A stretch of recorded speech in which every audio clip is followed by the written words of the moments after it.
morning. My name's Mike Lewis. I'm the I used to be the deputy director. I'm the executive director of CDOT.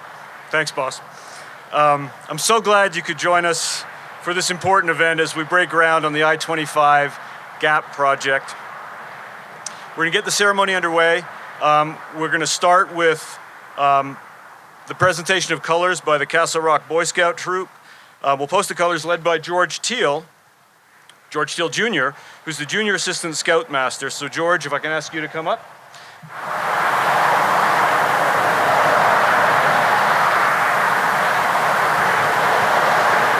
We're now going to have the Colorado Springs Conservatory lead us in the national anthem. Everybody please stand.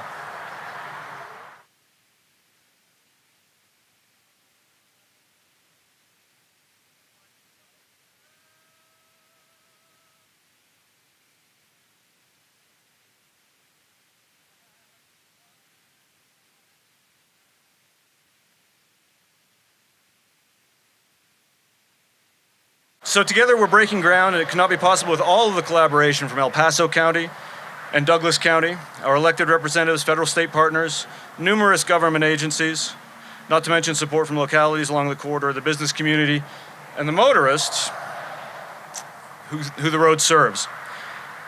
Starting September 4th, Tim, this is right, construction begins on one of the biggest and most needed projects in the state, and that is the I-25 South GAP project. We call it the GAP for a number of reasons. First of all, it's the only 4-lane section of interstate highway that hasn't been improved between the Springs and Denver since its construction in the early 1960s. It's also a gap between 2 counties. It's a gap between 2 metropolitan planning organizations. It's a gap between 2 regions of the state DOT. But we've overcome those gaps, and we're going to correct this problem. The GAP will soon be transformed. Today marks the ceremonial launch of the most significant improvements in the GAP since it was built nearly 60 years ago. The project will bring many positives to our state transportation system. The biggest one is that it will save lives. And the State Patrol is a key part of maintaining the safety of our roadways. Please help me in welcoming Colonel Matthew Packard, the Colorado State Patrol.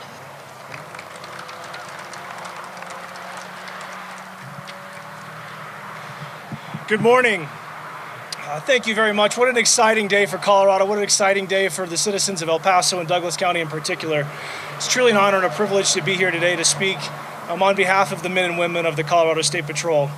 So for so many people that live and work and play in our state, this section of highway is a true vital connection between the Colorado Springs metropolitan area and the Denver metropolitan area, a true facilitator of commerce and economic vitality in our state. For the men and women of the Colorado State Patrol, for our partners at CDOT, and our fellow first responders in the fire service, sheriff's office, this is our office. This is our workplace. This is where we work so hard to keep our citizens safe. In fact, I started my career working this very stretch of highway. I responded to my first fatal crash just a few miles north of us. My first DUI impaired driver caused crash just a few miles north of us. This is where we work hard to keep the citizens safe.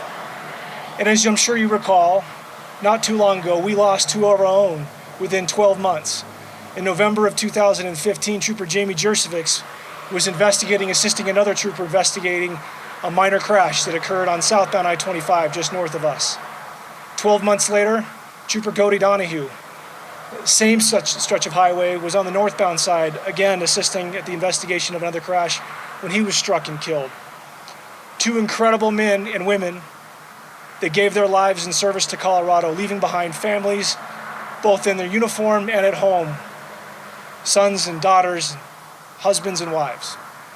Please, in honor of Jamie and Cody and their continued commitment to keeping Colorado safe by evidence of this project and so many more initiatives, join me in a moment of silence, please, to honor the sacrifice made by Cody, Jamie, and their families. As Director Lewis talked about the advancements that are coming with this construction project, I was particularly excited to learn about so many of the safety features that will not only keep the motorists safe, but they'll keep our first responders safe as well. Wider shoulders for troopers to work incidents more efficiently, quicker, and most importantly, more safely. but really more room for our motorists to commute, to travel efficiently, and do it in a safe manner. So I'm excited to be a partner with CDOT. I'm excited to represent the men and the women of the State Patrol who will continue to work tirelessly to keep I-25 and all of our roads in Colorado safe and secure for all of us to enjoy. Thank you very much.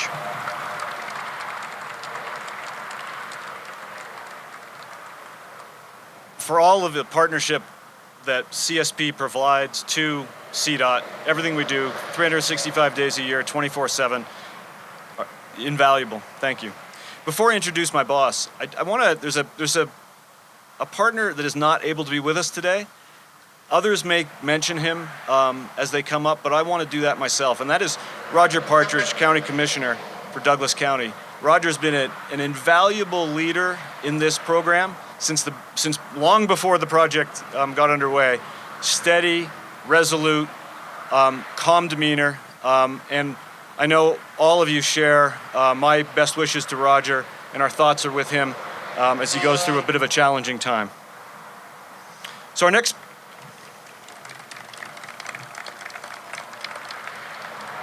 speaker is my boss, Governor John Hickenlooper, a former geologist. I've got to tell you a very quick story. My first week on the job in Colorado, I had to do a presentation representing Shailen downtown on the 16th Street Mall, one of the hotels. Been here less than 5 days. Did the presentation, thought it went pretty well, felt pretty good about myself. It was a beautiful day like this. So I walked out onto the 16th Street Mall feeling good. Sort of like, this is gonna be easy. Walked down the street and I saw a couple coming towards me, and the guy was dressed somewhat like me, khakis, blazer, similar age. He was with his wife, very proper looking. And I thought, here's somebody I can relate to. So I'll make eye contact with this gentleman as he's walking towards me. Feeling good, like I know this town, right? This is my town. As he gets closer, he makes eye contact. He says, he's probably thinking the same thing as me. As he gets right in front of me, he says, "Geologist scum." And I was taken aback, and his wife was quite taken aback. And then he realized that maybe I'm not a geologist scum. There was a geologist conference in town that day. He assumed because I was dressed like him that I was a geologist. But with that, I'm going to introduce my boss, former geologist, entrepreneur, who added author to his resume with the publication of his memoir, The Opposite of Woe, My Life in Beer and Politics. Since taking office in 2011, the governor's team have endeavored to make Colorado the most pro-business state. And please join me as I get the cut, welcoming Governor John Hickenlooper.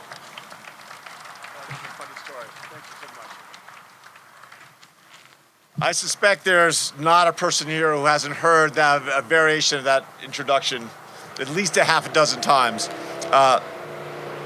All that joking aside, I want to recognize Mike Lewis. When Shailen Bat came to me and said, I've got a once-in-a-lifetime job offer, and I don't want to leave you in the lurch, but you remember that guy? I hired Mike Lewis. When I hired him, I knew that he could take over. And I looked at Shailen and I said, "Are you absolutely sure?" He said, "I am 100% sure." And I think we wouldn't be here today, we wouldn't be in the financial situation on this GAP project without Mike Lewis's work. So please give him a big hand. And he would be the first person, he always does, give his team so much credit, and rightfully so, but because he empowers them. He gives them that backing, they can go out and do their jobs. There are so many people here that should be recognized. I'm not going to recognize everybody. I'll let Mike do that at some point. Obviously, when Mayor Suthers is here, I was teasing him as he came up. I said, "It's great for you to be up here so early in the morning." And he bristled slightly and said, This is hours into our day. I was not implying that. I think many of us try to schedule our meetings and phone calls, between 8 o'clock and 10 o'clock and do these, ribbon cuttings, usually closer to 10 or 11. Anyway, you have to be very careful because there's still a certain fragility between Colorado Springs and metropolitan Denver, with just GAP in some ways came to symbolize. And if you look at the connection now between Douglas County and El Paso County, if you look at the cities of Lone Tree and Colorado Springs and all the towns along the way, Castle Rock and Larkspur, Palmer Lake and Castle Pines, monument. I'm trying to think if we missed any. It is really it's been a gap that's been there for so long it almost became a joke. I believe I referred to this gap and this project as something we had to get done in every State of the State speech except one. I'm not sure what happened in that one State of the State speech. We talked about it relentlessly, but it was very hard to try and get all the self-interest aligned properly so we could really do this. And again, I give Shaylin Batt did a remarkable job. Don Hunt first started working on this when he was, the first 4 years, was director of the Department of Transportation. But again, Mike Lewis and his team has done a great job. You look at 80,000 vehicles over this 18-mile stretch, doesn't seem like that much. But just like water through a river, a slight increase in traffic backs everything up. So very small problems create large and significant inconveniences for our citizens, our workers, our friends, and our families. This is going to allow us to avoid so much of that. And if you look at the cost benefit in terms of time saved for the number of people versus the cost of the project, this is going to be one of the most efficient and effective projects that we'll do in my 8 years in Colorado. And I'm so glad that we get to kick it off. It won't be done, and I'll be safely out of office. But this is something that is long overdue, and I'm glad we finally got it done. I'll finish just by saying I think most of you saw 2 days ago U.S. News and World Report, or not U.S. News, USA Today came out with yet another economic ranking, but for the second year in a row in USA Today, Colorado has the #1 economy in the United States.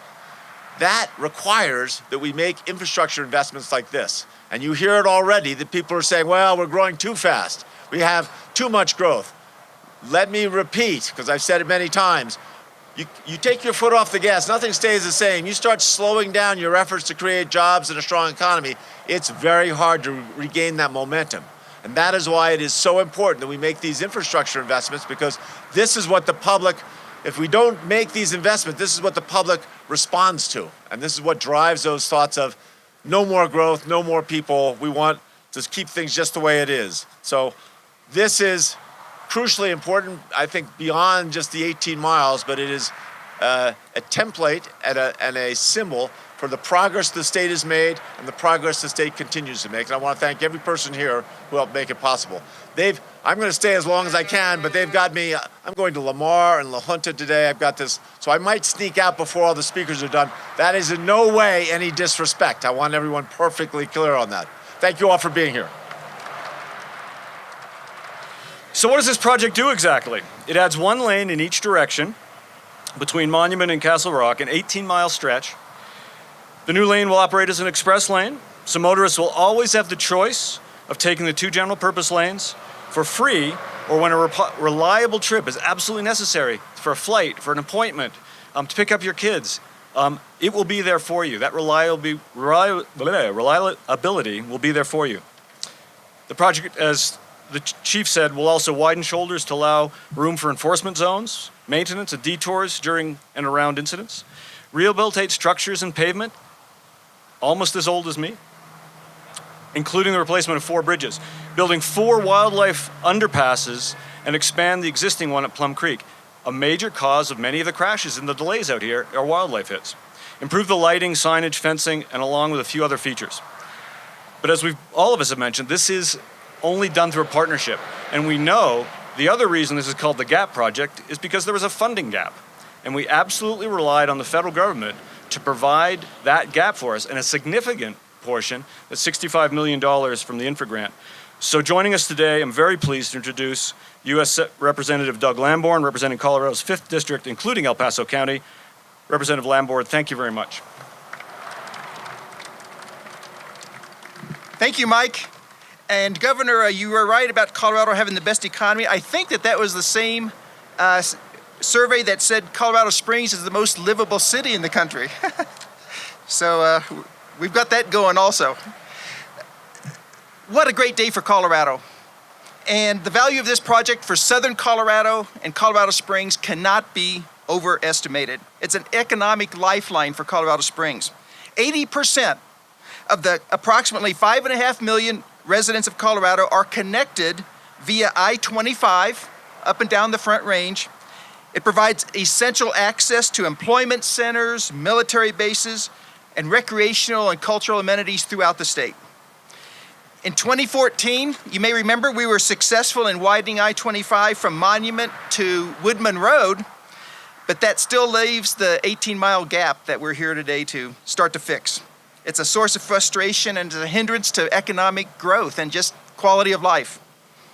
Improving the connection between Colorado's two largest urban areas will deliver great benefits to the health and well-being of daily commuters, the reliability of interstate commerce, yeah, and I hear the semis going by also, and the livability of these adjacent Front Range communities. And besides improving day-to-day traffic flow, it will be a boon to the tourism industry, which is so big here in Colorado. People can visit places like Pikes Peak, Garden of the Gods, and the Air Force Academy even easier than they do now. And most of all, as the trooper said a minute ago, it will improve safety and it will save lives. I was pleased to have led the congressional effort to secure the largest federal transportation grant in Colorado's history and the final piece of funding necessary to complete this project. I would like to thank Congressman Buck and Senators Gardner and Bennett for coming together to work with me on this important issue. In October of last year, I think he's happy, she's happy. In October of last year, I authored the letter of support that was co-signed by Congressman Buck and Senators Gardner and Bennett to the Secretary of the U.S. Department of Transportation, Elaine Chao, requesting their full and fair consideration of El Paso County's I-25 grant submission. And I also advocated many times directly to the Trump administration about the importance of this project. This was critical to the grant's successful consideration, and I thank them as well. But this has been a truly collaborative effort, with funding and support coming from all levels of government, federal, state, and local. And I'd be remiss if I didn't also thank the I-25 Gap Coalition in helping to bring this about. So thank you all for your help. This is a great day for Colorado. At this point, I would like to introduce Annie Oatman Gardner, who is here on behalf of Senator Michael Bennett.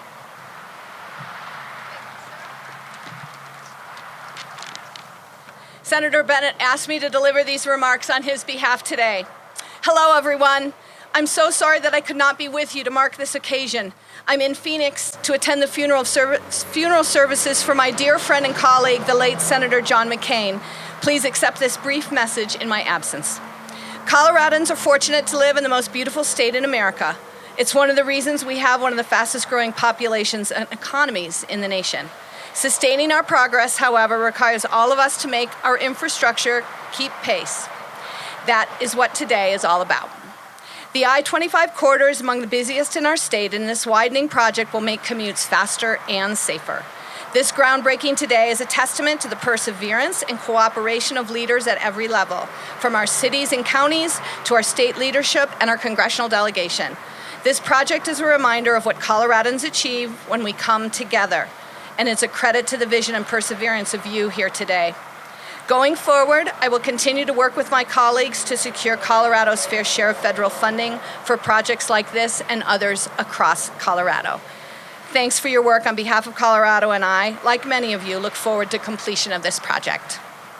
Above everything else, the benefits of the I-25 South Gap project brings an improved quality of life for our citizens. Traffic has increased 20% in the last few years, and we expect it to double by 2040. An improved infrastructure will help move more people and vehicles more efficiently through this corridor. As the cost of housing rises in the Denver metro area, more families are moving to northern El Paso County to find that affordable home. This market depends upon the efficient operation of the I-25 corridor, and this project will help ensure that. A crucial part of this GAP project is to increase public safety. From 2011 to 2015, there were 1,800 car crashes and tragically 5 fatalities. I was contacted by a number of my constituents in House District 20 who were involved in car crashes or had family members in car crashes. They relayed to me, in many cases, the chronic health issues that they are now facing because of injuries they sustained in these crashes. So I can't overemphasize how important building out the third lane is to public safety. Another major benefit of this project is the impact to our regional economy and our ability to grow in the future. According to the Pikes Peak Area of Government's forecast, the 3-county area of Arapahoe, El Paso, and Douglas counties are projected to add 430,000 new jobs by 2040.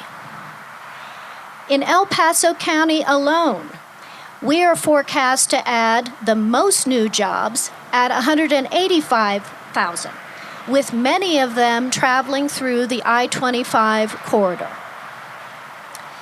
The companies we are looking to attract to our region and the companies that we want to retain in our region are assessing a variety of employment and business climate factors as they make their location decisions. Chief among those is transportation. It is usually either the first or the second factor that they raise in their ability to grow their business. Businesses large and small need the assurance of an efficient, effective, and reliable transportation infrastructure where they can be confident that they can get their work done. This project is absolutely critical to the future prosperity of our regional economy.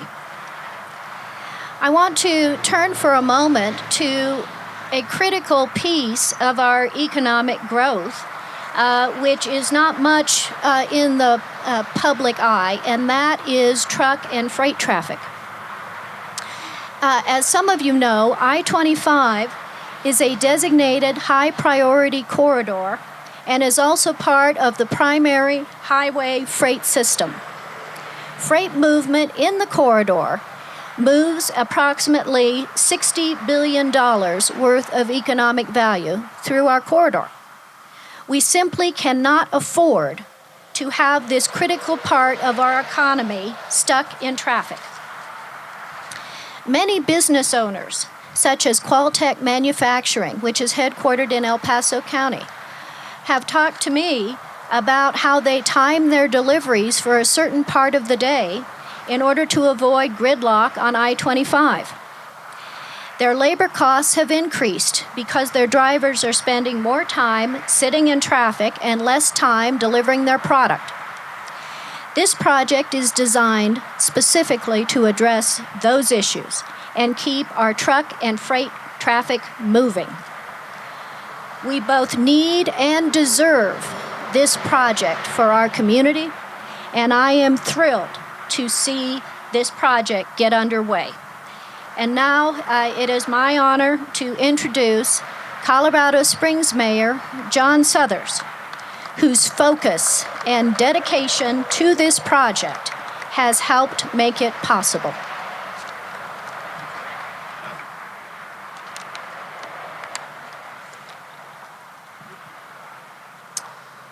Three years ago, I was very uncertain whether I would live long enough to attend the groundbreaking of an expansion of the Gap. So to say that I'm happy to be here this morning is a gross understatement. It's a testament to a lot of hard work that we're here this morning on an accelerated schedule to get started on a vital project for commerce in southern Colorado. I'd like to thank all the elected officials who are here today, as well as those in Washington, D.C. for their work and support in getting us to today's milestone.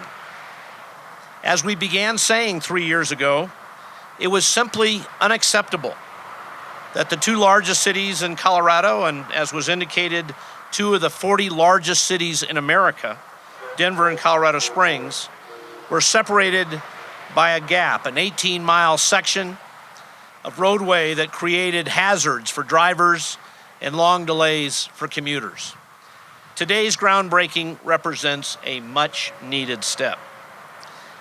As most of you know, tourism and military operations represent two of the largest elements of our booming economy in Colorado Springs, and both of these industries require frequent travel and free commerce.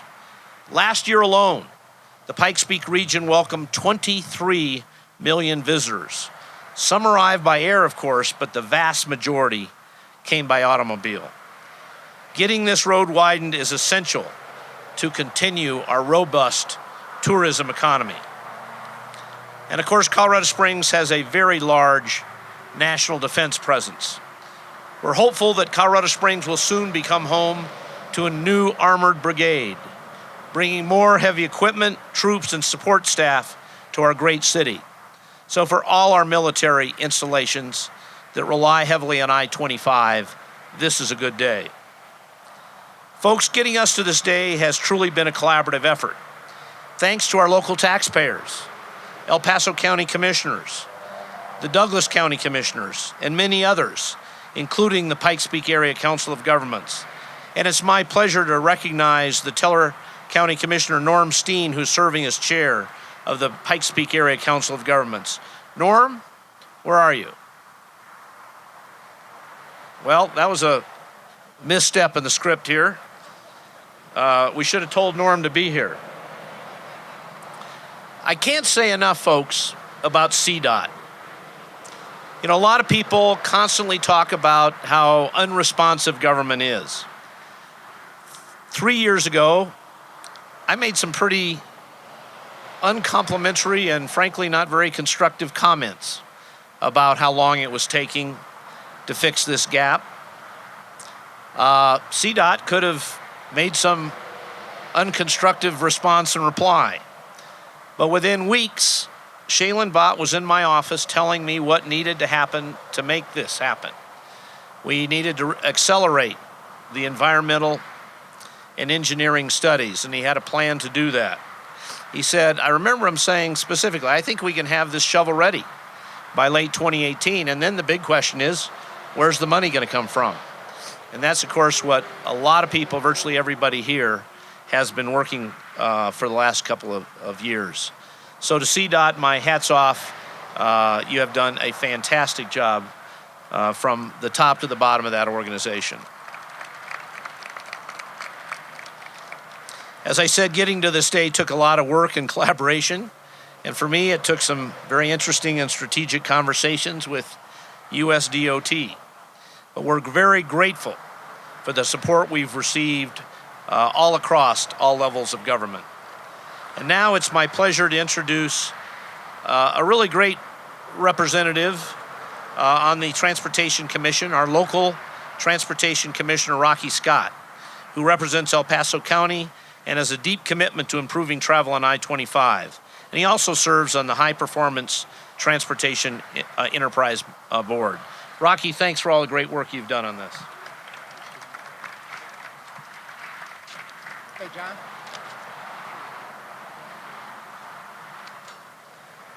I have great news for you. 90% of what I intended to say has been said. And I'm going to spare you.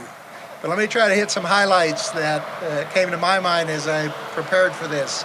One of them is, it was less than 2 years ago today that we had no approvals necessary to move forward with planning or funding. We had no money. We had an enormously anxious population, which created an enormously anxious group of elected officials and the governor, who were appropriately putting a lot of pressure on this notion that we could get this done before John left us. So we like our mayor, and we appreciate the work that everyone has done to allow him to stay around. But let me give you a little inside information about how this got done because you get to look inside the sausage factory a little bit when you're a commissioner. And I want to particularly call out, is Herman Stockinger in the audience?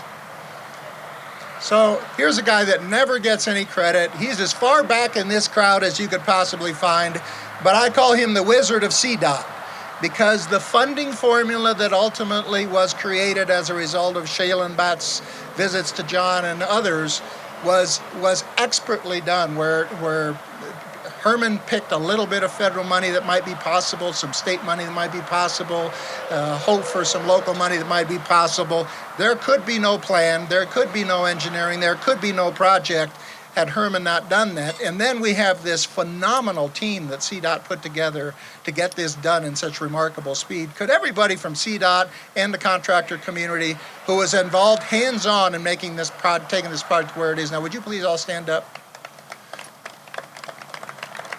You cannot imagine the number of meetings, the conversations that we've had, the PEL meetings, the coalition meetings that were led by Commissioner Partridge, as was mentioned, and also by our commissioners, that led to the support that was necessary for this project to go on. And the federal government, with this infra grant, who I think Shaylin and maybe you, Mike, also said this is a Hail Mary, this infra grant application, and yet the Hail Mary was completed. We're not from Notre Dame, we're from Colorado, but what the heck.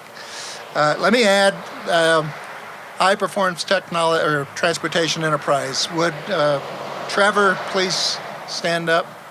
Or Travis Easton, excuse me. Is Travis handy? There's Travis. So Travis is a new member of the HPTE board. We're very pleased to have him. He's an enormously talented individual.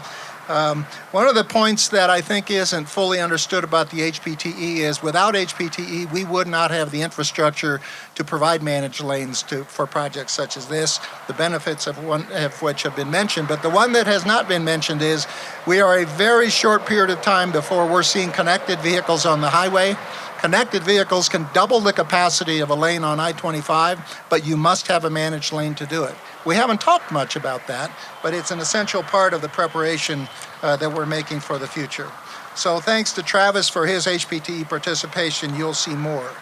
Today, we're breaking ground on, quite frankly, I was with John wondering whether I'd still be around, but it's been a Herculean effort by a tremendously talented group of people like PPACG, the county commissioners from El Paso County and Douglas County, the federal government, CDOT staff and contractors. We all have a lot to be proud about, and we're all going to be very, very pleased with the result. So thank you very much. My co-commissioner, Luella Chavez D'Angelo, and the reason I have to always get this right because I have to say that I don't know that there's a commissioner I respect more and a commissioner whose constituency should be more proud of than Luella. So it's pleased to be on the team with you, Luella, and look forward to your comments. Good morning, everyone. What a wonderful day with wonderful meaning. If the people that wrote my script today would indulge me, I'm going to actually forego it and put it aside. Most of the points that were in there have already been eloquently made. And what I'd like to do is just personalize this just a bit. I have a son, and he is 32 years old. He has a grandbaby, and she, at the time, was 5 when I'm going to tell you this story. They lived in Larkspur, the beautiful, beautiful, gorgeous town of Larkspur. One night, they were driving to see us in Lone Tree and got a flat tire. They had to park on the side of the road late at night, again, grandbaby in tow, and he called. Luckily, he called me. And luckily, just because I had been researching a little bit about what's been going on at CDOT, and because I have a little bit of inside knowledge, I said, honey, do not get out of the car. He said, but Mom, I know how to change tire. You can imagine, look at the side of this road. His car is hanging over at some kind of an angle with baby inside. I said, honey, do not get out of the car. Luckily, I have the means and I had the knowledge to call a tow truck to come and help him, right? Luckily, we had law enforcement who got there quickly. Most people do not have the knowledge that I had. Most people would do their tire themselves, right? Most people did not know what I know. That is why this project is so important. Soon, hospital supplies will be going back and forth to our wonderful and necessary and important hospitals along the corridor. Soon, goods and services will be coming into businesses.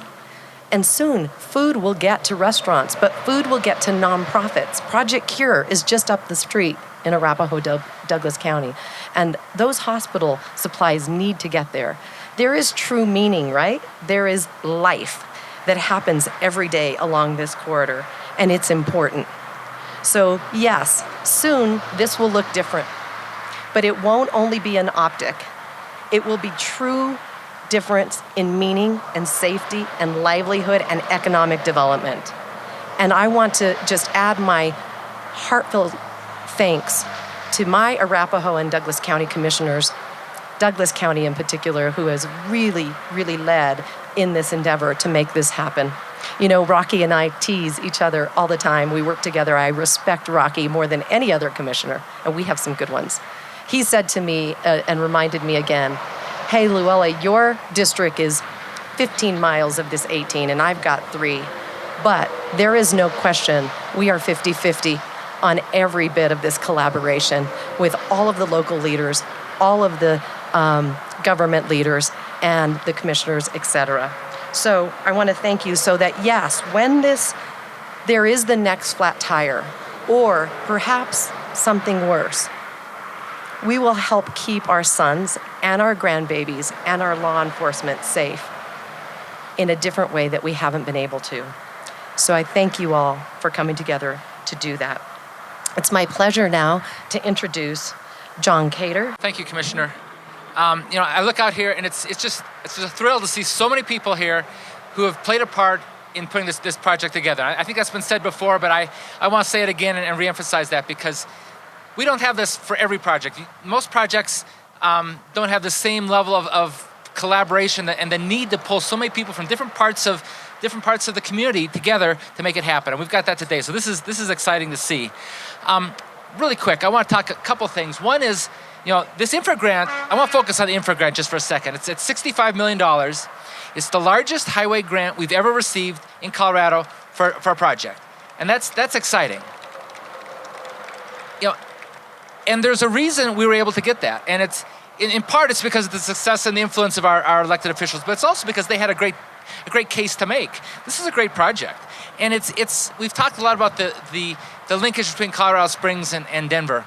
But from my perspective with Federal Highway, it's bigger than that. It's also, this is a national interstate highway, and it connects beyond Colorado. Now, two of the biggest, most rapidly growing state economies in the country are Texas and Colorado. And an awful lot of commerce between Texas and Colorado, people, goods, back and forth, is right here, right here where we're right beside us today. And it's only going to grow. Those are two huge economies that are growing, and this is a critical link. And this project is going to be a tremendous boon in helping to keep that going. We've had several speakers mention the economic impact, and I don't think we can overestimate that. Another, I appreciated Representative Carver talking about the freight side of it, and freight is an enormous part of our economy, and as she said, a lot of times it gets overlooked. And here goes another truck that's critical. If he was stuck in traffic, as was said, that adds cost. That adds, and who pays that? Well, ultimately, all of us do. And by getting a project like this done, it saves us all money in the long run. It's the 7-to-1 benefit cost that was mentioned. These projects are critical for our economy and for our own personal well-being and just how we live our lives. So it's great to see. Probably the last point I want to make is it's been said, but I want to say it again, as far as the contribution from multiple agencies and the local contribution on this job. Not every job has a local government contribution. This job does. And I think that's probably the way of the future nationally. There's more and more talk about everybody needs skin in the game, that type of thing. Well, we're demonstrating it here. We've got federal money, we've got state money, we've got local money, and everybody's playing a part. Everybody's got skin in the game. Everybody's engaged, and everybody's got a voice in the selection and in the outcome. So it's great to see. And finally, I guess as the governor said, this is for this complex of a project and this type of environmental document. This is the fastest we've ever got one through in my time, and probably since we've had NEPA. So it's a huge accomplishment. I want to thank again all the people who were involved, because it wasn't easy, and they had to do some things they don't normally do, and they did them. And they got out of their comfort zone, and they did it. They were successful, and we have it done. And now we've got shovels out here. We're going to be moving dirt, and it's just great to see. So thrilled about that. And now I want to introduce Commissioner Laura Thomas from Douglas County. Douglas County's been heavily engaged from the beginning of this, and so really appreciate her and the efforts from Douglas County. So thank you. Good morning, and thank you, John. I'm also joined by fellow Commissioner Diane Holbert this morning. So we heard from Colonel Packard about 2 state troopers who lost their lives here in the Gap, but I want to tell you about a friend and a fellow state trooper who was struck and killed by a drunk driver less than a mile from where we are standing today. That trooper was Charlie Fry. And I know this story because I was a state trooper assigned to this stretch of the road, as well as Colonel Packard was.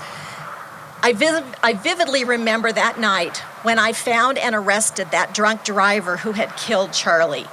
And that's why this project is so important to me. So thank you, everybody, for getting this done. So on behalf of the Board of Douglas County Commissioners and the many agencies of the I-25 Gap Coalition, please know how rewarding it is to be here today to celebrate this project's groundbreaking with all of you who have worked so hard to make this day a reality. Douglas County enthusiastically supports this project and is very proud to be one of its funding supporters. Now, please allow me to begin by recognizing the multi-year efforts by Douglas County Commissioner Roger Partridge. Now, Roger's very sorry that he's not able to join us here today, but please know that it was his vision and his leadership on the I-25 Gap Coalition that helped bring together so many different jurisdictions and agencies for the common purpose of putting this project together and on the fast track to improve both public safety and travel times between the state's 2 largest cities. By leveraging our resources and speaking with one voice, the I-25 Gap Coalition was able to work alongside of CDOT by advocating for this much-needed project. Now, we've heard about safety, economic, and infrastructure benefits of this project, and yet the mobility choice that drivers will now have cannot be overlooked. While some motorists will continue to use the 2 general-purpose lanes to travel between Colorado Springs and Denver, others will opt for the more reliable, predictable travel times offered by the tolled express lanes. Still others will choose to travel in the free of charge portion in the express lane when there are 3 or more people in their vehicle. We have seen in Colorado this mobility choice work on many projects, and this project will deliver the final piece of the puzzle when it comes to how people choose to get from point A to point B. And it's my pleasure to introduce the final speaker this morning, El Paso Commissioner Marc Waller. Thank you. Wow, that's great news. I'm the final speaker, so those of you that are roasting out there, just know that we're almost at the end. You know, as I was sitting in my chair over here, ignoring the other speakers, no, that's not true, I didn't do that. I listened very intently to what everybody had to say, especially you, Lundeen. It hung on every single word. But as I was sitting there thinking about this, I thought, you know, there's a little bit of irony associated with this. Here we are all, once again, sitting in the gap. But this time, we're actually doing it for a reason that makes us all happy. So in an effort to keep you all happy, I'm going to be brief. I promise you that. First time in my life. You know, for more than 6 decades, this section of Interstate Highway has been the critical transportation backbone linking Colorado's two largest population centers, Denver and Colorado Springs. And you've heard others speak today, and they reminded us how important this corridor is in terms of economic vitality, commerce, and even national defense. And I certainly want to echo those thoughts, but I also want to extend a very heartfelt thanks to a lot of folks that got this done. First of all, I'd like to extend my thanks to my colleagues on the El Paso County Commission. Huge leadership from you all to get us where we are today. Daryl Glenn, Peggy Littleton, Lojinos Gonzalez, and Stan Vanderwerf. Think about this. I came to him a couple of years ago and said, look, I got a couple of crazy ideas to raise local funds. Will you guys come along? And they did. And then we applied for this $65 million grant, a grant that people said you're never going to get. It's harder to get into Harvard than it is to receive one of these grants, and we got it. And it's because of their tenacity and their hard work. That's certainly one of the reasons that we're here today. But there are a lot of other folks that deserve thanks as well. Governor Hickenlooper for taking this so seriously and wanting to get this done. Certainly to the Colorado Department of Transportation and all the effort that they've put into this, and all of the long conversations that we've had on the phone to argue and debate and cuss and discuss and to get this project moving forward. I also want to thank the Douglas County Commissioners, especially Commissioner Partridge. You know, he has been such a significant leader on this from day one. He called me up a couple of years ago after reading some of my comments in the newspaper and said, hey, we're starting this new coalition and I want you to co-chair it with me. And I said to him, are you sure? Do you really want me to do that? And he says, well, yes, of course. Why wouldn't I want you to? And I said, well, it's just, you know, it's not the normal occurrence that people who know my disposition and know my personality that actually invite me to meetings to speak on a regular basis. So I really appreciate all that he's done to get this project going forward. One of the groups that wasn't mentioned today was the Colorado Springs Chamber of Commerce and Economic Development Council. They were right there from the first day working with us to move this project forward 2 years ago. And you know what, from them, they were the folks that said, we can do this, we can get it done, don't take no for an answer. And I think because none of us took no for an answer, that's why we're here today. I also want to thank Congressman Lamborn and the other congressional delegation members that worked so hard and fought for us in DC to get us the INFA grant. And certainly there were countless others that worked to get us to this important milestone as well. But I want to take just a moment to focus on the most important reason that we're here today and the most important reason this project couldn't wait. And the most important thing to keep in mind, and the most important reason to be patient as we move along, and the most important reason to keep our eyes on this big picture as we go through the growing pains of construction over the coming years, is that this section of I-25 has become an unacceptable threat to our public safety. There simply aren't enough lanes to carry our traffic's volume. And there are far too many accidents. And worst of all, there isn't enough room for our first responders to safely do their jobs. You know, I often tell people, I believe my role as a government official is that we only have a couple of very rudimentary, simple core functions. First, we have a responsibility to protect the public safety. And second, we have a responsibility to provide the public with infrastructure necessary to live their lives. But in particular, public safety issues must always, always rise above the rhetoric. And we have done that to put this critical public safety issue on the fast track. Think about this. Just remember, 2 years ago, everyone thought this project wasn't going to be started for another decade. So we started 8 years ahead of any time anybody thought this was going to be done.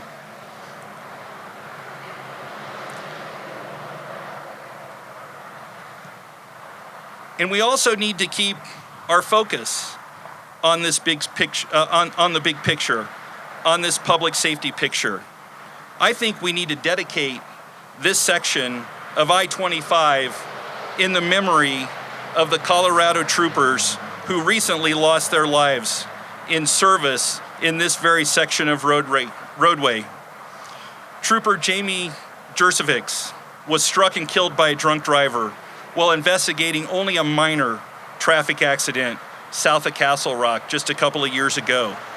And Trooper Cody Donahue was hit and killed while investigating investigating a crash in this section of road, as the colonel said, just 1 year later. And so to help us all be patient and drive safely through the months of construction ahead, let's keep those two public servants in mind and all of the public servants in mind. And when this critical public safety expansion project is completed, let's come back together and dedicate a new, wider, and most importantly, a safer roadway in the names of Trooper Jurcevics and Trooper Donahue and all the other public safety officers. Thank you all so much. Sorry, Commissioner Waller wasn't the last speaker. I'm back. So first of all, thank you to all of you. There are a couple other folks here that I'd like to recognize. And Mayor Suthers, I would say, it appears your comments are actually constructive. So here we are. Representative Polly Lawrence is here. Representative Lawrence, thank you. Thank you for joining us. And I want to emphasize, as many speakers have said, this project wasn't funded. There were no funds to build this project before last year's legislative session. It was only because of Senate Bill 267, signed into law by the governor, that we actually have funds to build this project. And even then it wasn't done because we had the gap, so we had the infragrant. So the local share was so important, but the legislature acted as well. Now, earlier this month, 2 weeks ago, we broke ground on the Central 70 project. Next month, we're going to be breaking ground on a very important piece of I-25 between Greeley and Fort Collins. Those are really critical projects that we're moving forward on, but they're a drop in the bucket. Every segment of highway all across the state have very similar needs to these. We have to keep our foot on the pedal, finding ways to fund these projects, and we do it by working together. I also want to recognize Senator Gardner's staff is here. I don't know who's representing Senator Gardner, but thank you for coming. I'm sure he is tied up with Senator McCain's memorial as well. I also want to recognize Shannon Gifford, our Commission Chair, Transportation Commission. Shannon, thank you for coming and joining us here today. But most importantly, and a couple of folks have mentioned this, none of this happens without a project team that is working literally around the clock to make it happen.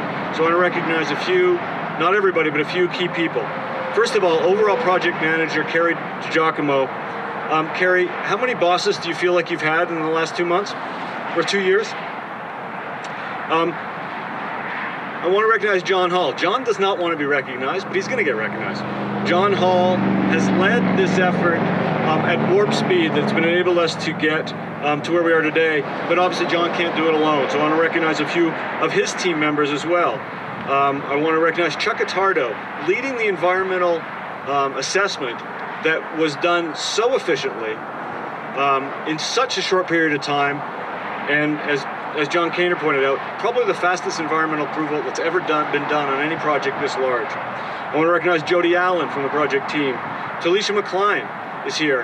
Talisha and I met each other late at night when a certain truck blew up on I-25 at the DTC. Talisha, great to have you here. Leslie Mace is here. Paul Neiman, who's going to be leading the construction effort. Larry Quirk, and just to name a few. All of them, I want to give them all a round of applause because they are the ones that actually make this project a reality. I also want to recognize Tim Maloney and Kramer North America, who were selected to do this project. Kramer has been a partner with CDOT for years. Many of our most successful projects are Kramer projects, and we very much look forward to another successful project with Kramer. Last but not least, I want to recognize our two regional transportation directors from Region 1 and Region 2 who have led the charge, recognized the importance of this project to the entire region, and that would be Paul Jasitis from Region 1 and Karen Rowe from Region 2. Thank you to both of you for continuing to lead this effort. And we'll be watching to make sure that you continue to lead it as we go through construction. And last but not least, I want to recognize David Spector, the Executive Director of the High Performance Transportation Enterprise that Rocky mentioned, critical partner in this project. So that is it. Thank you to all of you for coming out, supporting this project. We very much look forward to getting it going and seeing a successful completion. Thank you very much, everybody.